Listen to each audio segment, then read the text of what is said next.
Hey, what is up? Welcome to this episode of the Entrepreneur to Entrepreneur podcast. As always, I'm your host, Brian Lofrumento, and we are all in for a real treat in today's episode because today's guest is incredible at what she does. I really like the way that she views herself as a creative partner for businesses. So if you're anything like me and you don't identify as a creative, if you don't identify as someone who's mastered your branding, the way that your brand shows up in the marketplace, or you don't even know what you're doing when it comes to all of the branding and visual identity components of a business, then today's episode is especially for you and for me. Today's guest, her name is Tricia Kazmar. Tricia is your creative partner and the founder of Kazmar Creative. Inspired by her father's artistic legacy and her own journey through the creative world, Tricia brings a wealth of experience to her clients, spanning from a small design studio to leading a team at the American Cancer Society. Specializing in elevating brands through a blend of design expertise and strategic storytelling, she serves sectors like nonprofits, healthcare, education, and technology. Her unique approach is rooted in active listening and data-driven decision-making, terms that we don't always hear when it comes to design and visual aspects. So she aims not just to create, but to solve, resulting in meaningful visual communication that resonates. She's not just a graphic designer. She's a consultant and a true partner. She's passionate about the transformative potential of AI, and she integrates machine learning tools to streamline design processes and enhance creative outcomes. And you listeners are already going to know how much I love what I'm about to share with you about Tricia's view on the world. Outside of work, Tricia is a mom to 2 young sons, instilling in them the belief that with hard work and consistency, anything is possible, which is music to all of our ears. I'm not going to say anything else. Let's dive straight into my interview with Tricia Kazmar.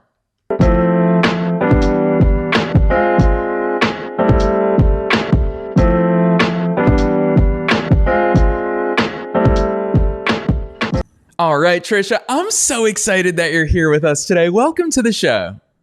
Hi, thank you. Yeah, I believe that creativity can solve virtually any business problem. I got to this place in my life through a lot of different experiences. My dad was in advertising and he's an oil painter. So I was always around art and visual creation, growing up going to art museums and all of those things. After college, I worked for a small advertising agency, then found myself at a mid-sized company in a larger creative team. And then finally, I went to American Cancer Society, where I was for about 10 years, where I took on increasingly large leadership roles. And when I left there, I had a team of 6 staff and some freelance. So these diverse roles going from an agency to corporate to nonprofit and growing through leadership gave me a really wide variety of experiences to pull from. And I've really got a unique perspective on how to blend creativity with business needs. What I want to do is create designs that truly represent a company. While many people in my industry chase after flashy ads, I really want to dive deep into the core of a company and what it's all about, its brand, its mission, vision, values, all of that comes into the creative process and building a foundational brand that then you can expand upon. A guiding principle in my work is evergreen brand identity. The basic stuff that you can run year round, year over year, really templated in some ways so that it's consistent. You show up for your customers consistently so they can recognize you. I don't want to chase trends, but create designs that endure. In our ever-changing world, having a consistent and memorable brand is crucial for sustained success. Yeah, I love that overview and intro, Tricia, because there's so much of it. You made one big claim right there at the beginning, which is that creativity can solve a lot of business problems. I want to start there. I want to start with the foundational ingredient of creativity because, Tricia, I'm sure a lot of listeners, a lot of entrepreneurs are just like me where they think, I'm not creative, so if creativity is what solves business problems, what the heck am I supposed to do? How do you define creativity? Because I know that for a lot of us, we get intimidated by the visual aspects of creativity, which obviously you're not just a graphic designer, but you are incredible at visual identity. So beyond just the visuals, where do you think creativity comes in to business with regards to all of these things that we're talking about today? Well, I mean, definitely I'm a visual person, so that's where I spend most of my life. But I do think creativity comes in all forms. I mean, editors and all kinds of things. But if you think outside the box, you're a creative. A lot of times when you're struggling for a business issue, when I'm working on an infographic or a large presentation for a client, I like to say, get to the bottom of the problem. And sometimes you have to be creative with the questions you're asking. Maybe it's not, how do we redesign this widget? Maybe it's, do we need that widget at all? Or, just reframing a question can be very creative. The way you approach the problem. And I'm not sure what else to go from there. I just really think a lot of people are, in our modern society, have lower retention spans. They're distracted with all of the other things in their life, personal and professional. So you've got to help them along and make things as simple as possible. Bring your graphics, your language down to the most simple elements to get them to grasp it. Everything's more complicated than it seems at first, but if you can get to that base understanding, you can build from there.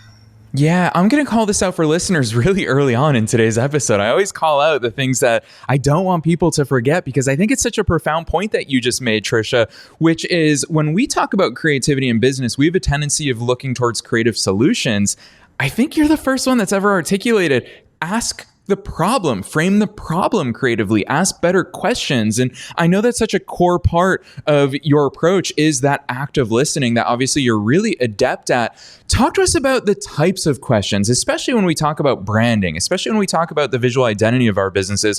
What types of questions should we even start asking rather than, what do I want my logo to look like? Let me go fill out a logo questionnaire. Yeah, well, especially when it comes to branding, you want your mission, vision, values to shine through. So they're the first things you need to figure out.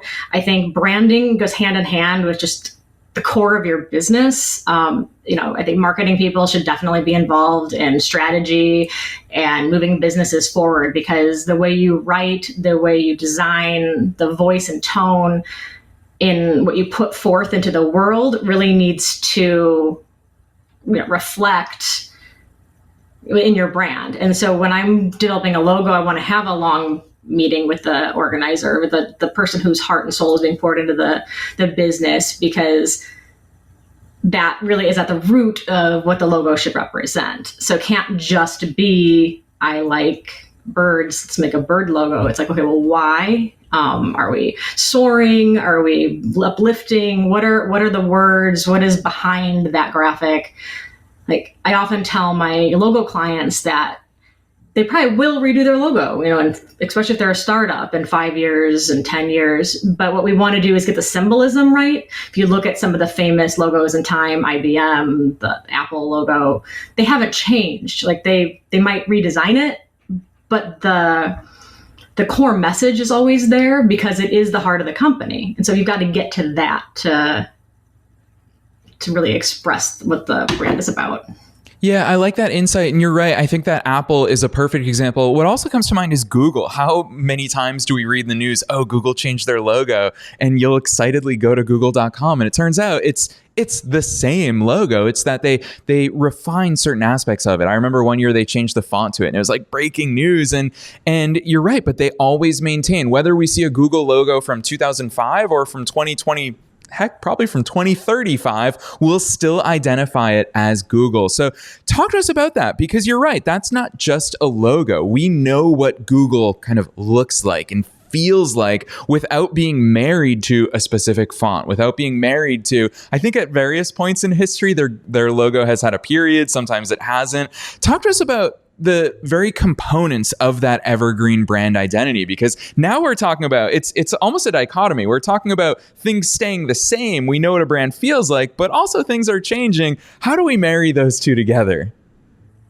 I'm going to start with the quote. I think it was Jeff Bezos who said, your brand is what people say when you're not in the room. So it's getting to the core, the heart of the organization, thinking of it like as its own entity, its own identity, and really understanding what that is first and keeping that at the forefront of all the visual and language, like the tone, the voice. Is it formal? Is it informal? Is it conversational, friendly? There's so many different personas you can put on an organization, and to get that right earlier is important, but it doesn't have to be perfect. I don't like, one of my big tenets is just get something out there. Because if you start focusing too much on getting things perfect, you're going to lose authenticity. You're going to lose a lot of time and opportunity.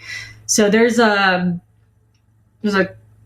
catch there to find, the right, get it good enough and that you can put it out there, but don't get it too polished so that you're not losing time or too much stress around it as well. Yeah, I think that's important coming from you, Tricia, because I've seen so much of your work, and your work looks perfect to those of us who have no idea what we're doing from a visual perspective. But you're right, done is always better than perfect. Heck, even Apple didn't get it right. Think about the billions of dollars that Apple has at their disposal. They're always making changes. They're always making improvements. So I love that advice from you, particularly for me, hearing you talk about that. It almost lends me to want to go deeper into the data-driven decision-making that you put behind the work that you do. Because in my head, hearing you say that, I'm like, of course that's Tricia's approach, because you can't get data if you don't actually launch something. Where does data factor into all this? What type of data are you looking at? How do we get that data? How does it drive your decisions? Well, depends on the organization and what they have access to. I'm a fan of running simple surveys. I'm always encouraging my clients to share any work we do with their audience, primarily their customers if they can, but if they can't, their network, their friends, their family. A lot of people will be like, well, you gave me, 3 logo options. How do I pick which one? I'm like, well, share them. See what resonates with your target audience. Do a survey online. I'm not precious about the versioning that I do. And I'm open to feedback. The more feedback you can get, the more survey work you can get. If you can buy data, that's wonderful as well. But not making decisions in a vacuum, because you're not your own client. You need to project what your customer wants to see rather than what you think is best. So that's where I like to partner with my clients, because they know the industry, they know their business intimately, but I know kind of how customers think, and I know how to pull that kind of data and information out of the internet, out of whatever we can find, to get some more clarity around it. It's not always perfect. It's not always big data, but get outside of the self and working in isolation. Yeah, I really like that perspective. It brings up for me, actually, I've never asked anyone this question, Tricia, which is hearing you talk about this. Obviously, authenticity is a word that we use so much in branding. We want our brand to represent our authentic selves. If you meet me in person and, I'm super excitable on this podcast, then you meet me in person and I'm just like super monotone, super boring, then that's inauthentic. Something's going to feel wildly off with my branding. But on the flip side, you just raised an important point, which is our brands need to resonate with our customers, with our clients, with our audiences. Where's that balance come in? Because if you're talking about building a brand that is authentically us, but also resonates, ideally the two are one and the same, but how do you balance that from a strategic, from an artistic point of view? How do you balance I guess that's the broader question, is where do you even strike that balance? Well, one place I start is by looking at the marketplace. When I'm working on with a new client, whether it's a logo or not, I go and look online, I Google their industry. I search for logos and marketing materials from the industry to get a feel for, like, what does this industry feel like? What does this industry look like? And then say, okay, where are they similar and where do they vary? What elements are consistent and that's probably leaning toward what the customer is looking for? And what elements can we play with a little more and add the personal touch of the organization? Where can we differentiate, or what's missing in the marketplace, in the field, visually, that can make a single company or in that group stand out? Yeah, I want to go deeper into the actual elements, because I feel like we're kind of dancing there, and we need to talk about visuals, especially now that we have your expertise here with us today. What are those various things? Because when we talk about brand, it's such an ethereal topic. What makes up a brand? We've already talked about the logo a few times here today, but for you as a creative, as an artist, as someone who also understands the strategic side of business, what are all of those different ingredients? Because I've walked into stores before where I'm just like, man, this store, every single aspect of this store is on brand. And I can't even explain it. It's just a feeling that I have when I walk into a store. Whereas other stores, I'm like, it almost looks like they got, this from IKEA and they got this from Target. And it's just a total mishmash, which obviously that's a store, but the same can be true of online businesses. What are these different elements of a brand that you look at? Well, I want to look at everything from the personnel to the way you talk about your business, the color palettes you use. Are you using a lot of white space? Are you crowding are you making it more busy? All of that factors into how, your brand is perceived. I personally find that I like more simplistic designs. I like to bring things down to the base level and build from there. So especially for new organizations or smaller organizations that don't have large budgets, just really nailing down the basic look and feel and sound of the organization, making sure that the text is in line with how you speak, making sure that the colors are in line, and that it's the same whether you're on the web, in person, on paper, on social, email, that it all matches, because that way your customers will recognize you. I worked with a client once who was doing a new campaign using Canva every 3 months, but because they were pulling from Canva, they were getting new colors, new fonts, new look every single campaign. And while they were moderately successful, they weren't building a loyal customer base. So what they really needed to do was pull back and say, who are we? And then I built them a set of templated materials on Google Drive, Office and Canva that they still pull from. So now that they've built over the last couple of years, they're using those templates. And it can feel really repetitive to the staff. You'll get tired of your look and feel and sound well before your clients will. If you think about how many ads we're getting every day, all of us are hearing hundreds, thousands of ads, depending on how much you're scrolling social or watching TV programs. You just get inundated. And so the more consistent you can be and just keep hitting the same messages over and over and over again, the more your audience, your target audience, will hear that and remember you, and then start putting the two together.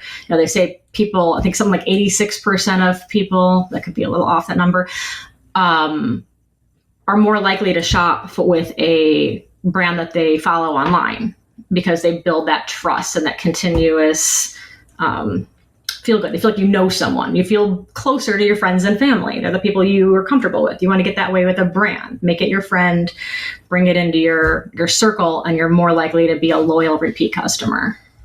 Yeah, I like those insights. We all have experienced that as consumers, where I'll be honest here on the air, is that those good commercial jingles, they always get stuck in my head. And as a result of that, these companies that I have no idea what they do, when I see them out in the wild, I'm just like, oh, like Liberty, Liberty, Liberty. I always have that one stuck in my head. So when I see Liberty Mutual, it's a company that I know and trust, whether I've ever used them or not. Whereas those companies, I was in Miami not too long ago, and some company sponsors their basketball stadium. Now, I've never heard of them. There's no familiarity. To me, it feels like a company that, one, I don't trust, and two, I'm going to say it, is I'm just like, I don't know if that's a scam company or not. So there's so much in the world that subconsciously plays into all of these things. You bring up the power of colors, for example. I remember not too long ago, I was in Sarasota, Florida, and there was this restaurant where their logo looked like a bank. And I was like, that's the nicest bank I've ever seen. I walked past it. It was actually a restaurant. But you're right. These things look and feel like these. Tricia, with that in mind, I'm super curious to hear your perspective. We've talked about Apple quite a few times here today. What are some of those magical brands that you look at and you say, you know what, that's a great example of doing things right? And why do you particularly admire those brands? What is it that they get so right that we can all learn from? Oh, that's a hard question, because you're referencing the big brands, and those are the ones that are really easy to call out. But what I like to talk about are like the small brands that do things really well. And honestly, I didn't come with any in my mind. I can't think of any right now. But it's in this world, it really is. It's hard to get to that top level, the ones that are going to be name brand recognition. And I'm guessing most of the entrepreneurs are not working for those kind of organizations, at least for their entrepreneurial role.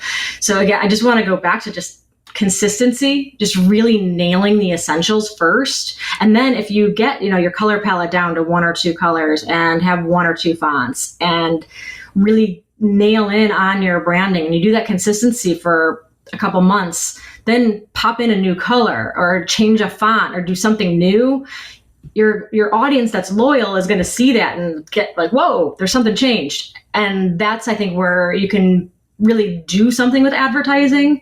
But if you don't have big advertising dollars, I wouldn't be changing things drastically very often. I would try to really get good at the core, really repeat your basic messages, and just really focus on the fact that the audiences are like lazy and distracted. And they might want you, but if they don't see you enough to build that trust and loyalty, I like to equate it to fitness, really. If you think about like New Year's resolutions, okay, you come up with a New Year's resolution, you start January 1 and you probably peter off by March.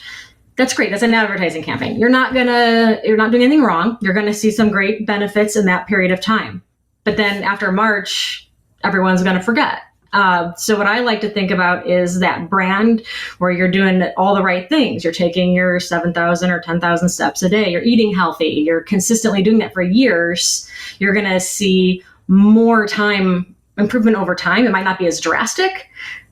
It takes effort, but you'll end up in a better place at the end of 5 or 10 years than if you just do the crash diets every 6 months.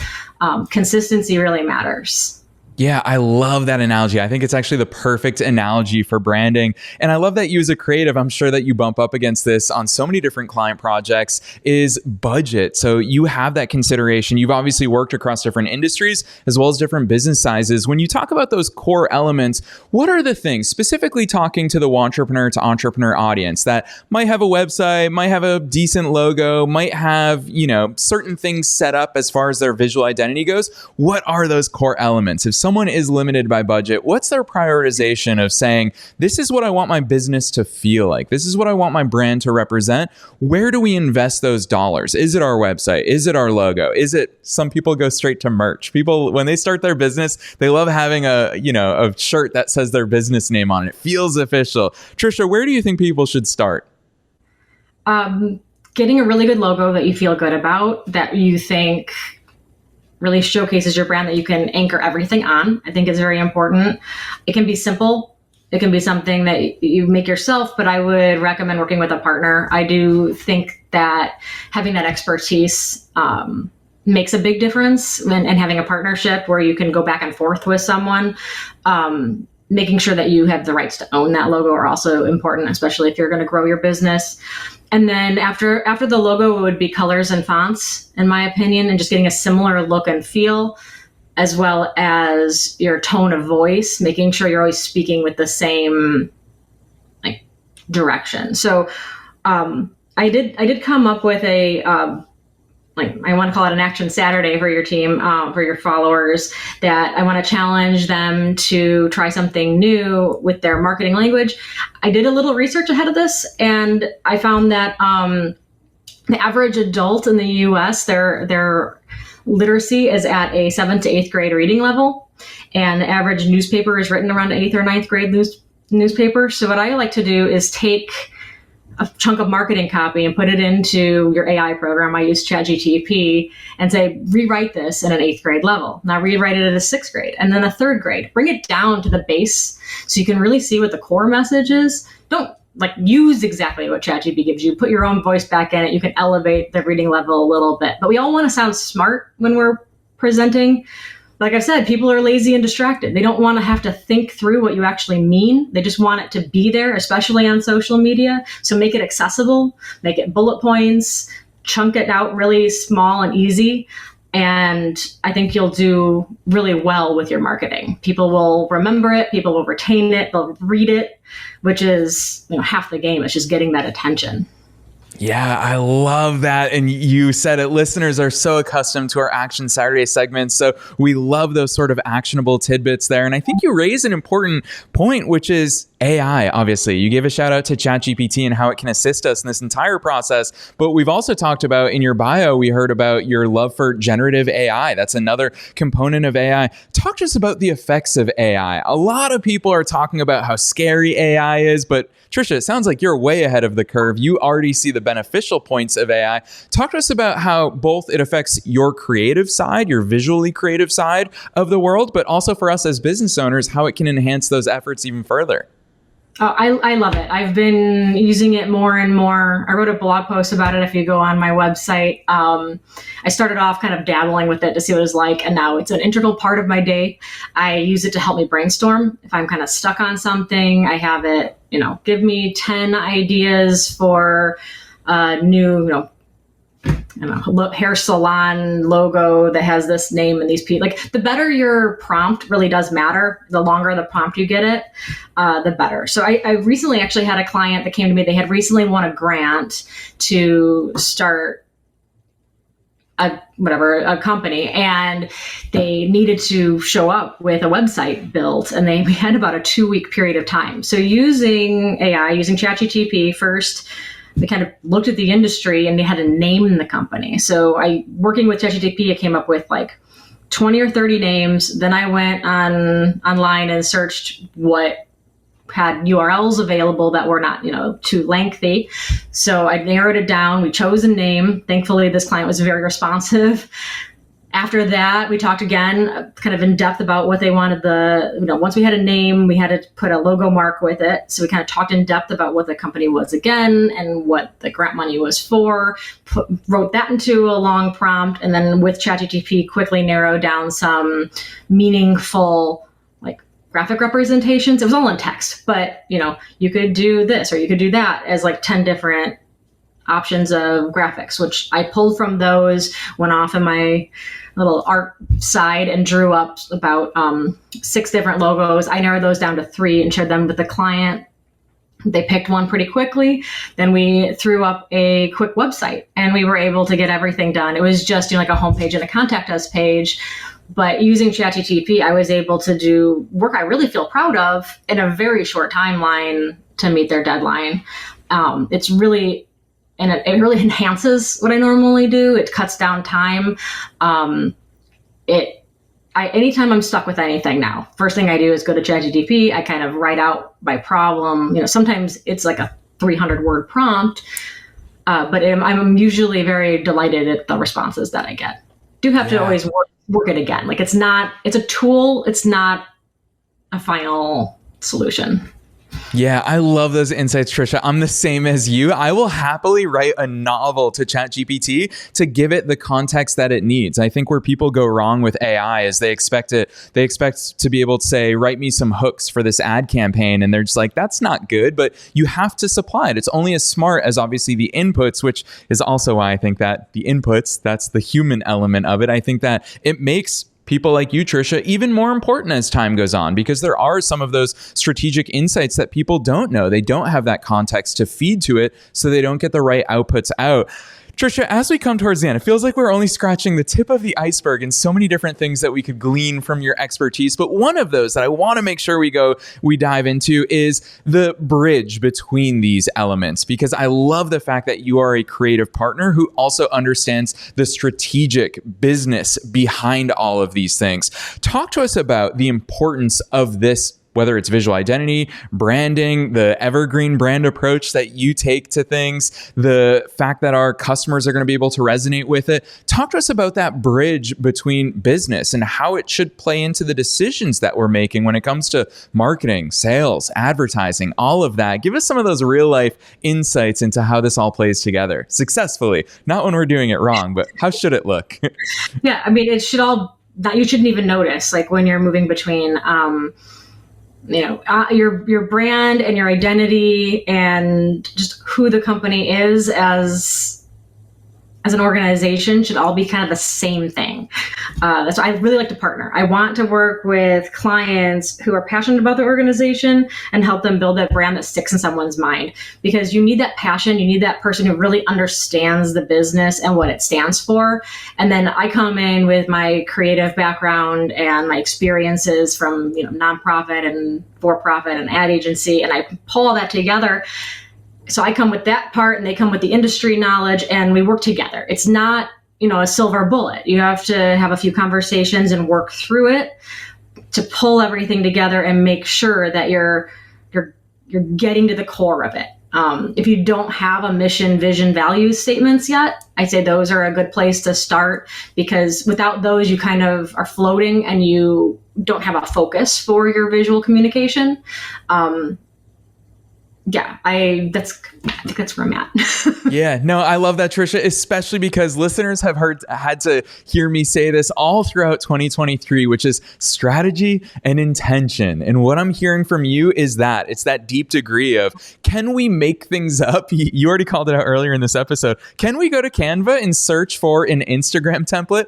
For sure. It's literally never been easier, but it is lacking that strategy. It is lacking that intention, which at the end of it, you said that all this stuff should blend together. You shouldn't even think about it. It's just not cohesive when we make it up as we go. So I love the fact that you view yourself as the creative partner. Tricia, I'm going to put you on the spot here, as I do at the end of every episode, for that action. I know that you gave us already one clearly actionable takeaway, but considering all the different ingredients that we talked about today, all the different opportunities for us to get this stuff right with that strategy, with that intention, what's something that you'd love to see listeners take away from today's episode and implement in their own businesses?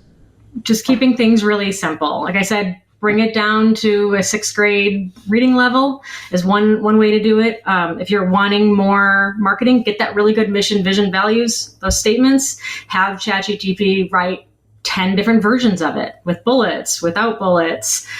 And then there you go. You've got, immediately a bunch of different social posts. Definitely edit them, but they'll give you a bunch of different ways to say the same thing over and over again. Repetition is key. Simplicity is key.